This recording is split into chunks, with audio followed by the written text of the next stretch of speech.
An important part of understanding behaviors is understanding the tension reduction cycle. This is the rise and fall of tension within your classroom and within students who are demonstrating the behaviors. An important thing to remember is most negative behaviors stem from a place of fear and anxiety, which can turn to anger, which can turn to something that looks like hate. For example, a student who acts like he can't stand any of his teachers or any adults or any of his peers may have a mentality where that student is going to hate you before you get a chance to hate them. And that, although looks like anger, is coming from a place of fear, a place of not being accepted. And I think if we look at behaviors as coming from that place of fear and anxiety, we're more likely to have a supportive response and have a good relationship with that student. So once the fear and anger start increasing and behaviors start to escalate, you're going to see some adrenaline produced responses. The child's hormones are going to change at this point. So they're going to maybe start to sweat a little bit, get clammy hands, their heart rate might go up, their motor activity might change. You might see a student's motor activity increase. They may start pacing. They may seem agitated. They may seem withdrawn, which would be the opposite. They may put their head down, put their hood over their head, close their eyes, refuse to talk to anybody.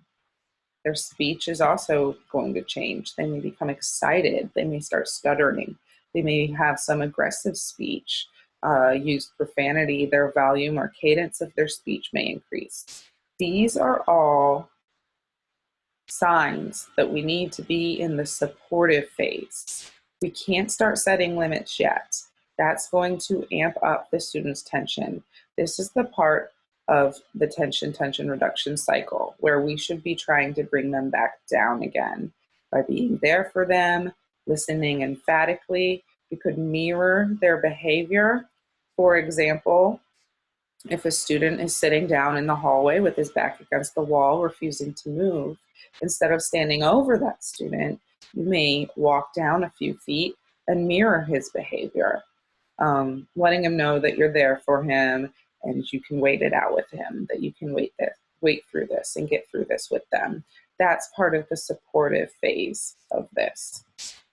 Above this dotted line here, this is where you get into the limit setting phase. Those are our short 2 to 3 word responses: sit down, step away, put down the chair. These are students who are making either indirect threats, which does not have to be a verbal threat. It can be walking around and punching their hand, or just, you make me so mad, kind of body language threats that you know something could escalate.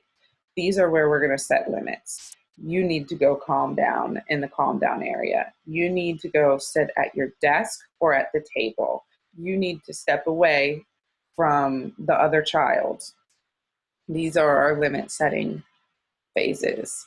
These can be, like I said, verbal or nonverbal threats. And then you get into direct threats as the tension continues to increase. This is where a student might actually threaten you, might say, oh, I just want to punch you. I'm going to throw this. And that's a clear warning that something's about to happen. You should get a witness at this point. It's always good to have a witness. This is where we're really going to want to be decreasing language.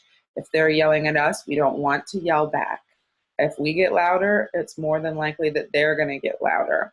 And these students are going to meet us where we're at this point. We're almost at flight or fight stage. So try to keep a hands-off approach. If you go to, let's say, grab a student's arm to guide them to their seat at this point, they're more than likely going to either run or meet you where you're at by putting their hands on you. So there's another dotted line there. This, after we pass here, we are not in the limit setting phase anymore. This is where the student behaviors become a safety concern. and there might be some need for physical intervention. So we're hoping to use verbal de-escalation, ideally down here, to bring them back down to that reduced tension, calm place of peace, and keep them away from rising up into this area, which is where it could get hands-on, the student could get in trouble. This is where tension exceeds the tolerance thresholds. The student is in fight or flight. They no longer have control over their executive functioning, over decisions. They're not thinking about risks that they're taking. They're not thinking about possibly getting into trouble in school. It's an immediate response. So this orange line is where someone who's very skilled in verbal de-escalation and has a good therapeutic relationship with their student is hopefully going to be able to calm that child down before they get into even the limit setting phase. Here, if they do get into that assault, fight or flight kind of phase of this, there's going to be a rapid reduction of tension once the student calms. This is where you're going to see students showing some remorse if they have a true emotional disability, which would be, crying, shutting down, realizing what they did, concerned about getting in trouble. You may have students, especially students who do have more severe emotional disabilities, such as bipolar or manic depression. These students might actually fall asleep. You're also going to have the students who are ready to talk. Previously, they weren't able to tell you what's happening, and they're ready to talk. And then there's some students who just talking is going to amp them right back up again. So it's important to be there again. Go through your limit setting phase again. Once you see the student calms down, if they were in a hands-on approach, set your limits again. Say, I need you to sit with your back against the wall for 3 minutes, and then we can talk. And then once your student's down here again, it's important to build that relationship and use this opportunity to continue building rapport and build that therapeutic relationship by having your supportive responses. And this is, again, where you use it as a teaching approach. So I see that you did this when this happened. What can you do next time? And even if they give you the wrong answer, even if instead of saying, well, I can raise my hand and get an adult, they might say, well, next time I'm not going to give him the chance to speak up to me. I'm going to punch him right away. Talk about what that would result in.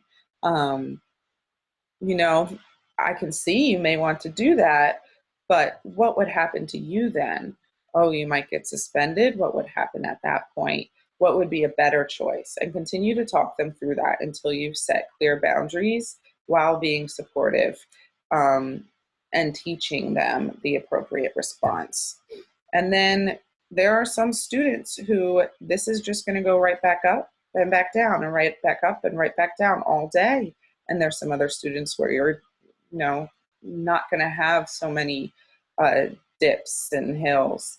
But it's important to remember that when the students do get to this point where you need to enter the supportive phase or the limit setting phase, that their hormones are fluctuating as their anxiety increases. It takes a typically functioning adult 3 to 4 hours to calm down from feeling this type of anxiety and to be able to respond the same way they would respond in a calm, peaceful manner. So imagine a student who may be in puberty, who already has fluctuations in hormones, or students who have deficits in emotional regulation or emotional control that go up and down all day. They're never going to get to that point where they feel calm and even without an external source, which is you providing that level of support that they need.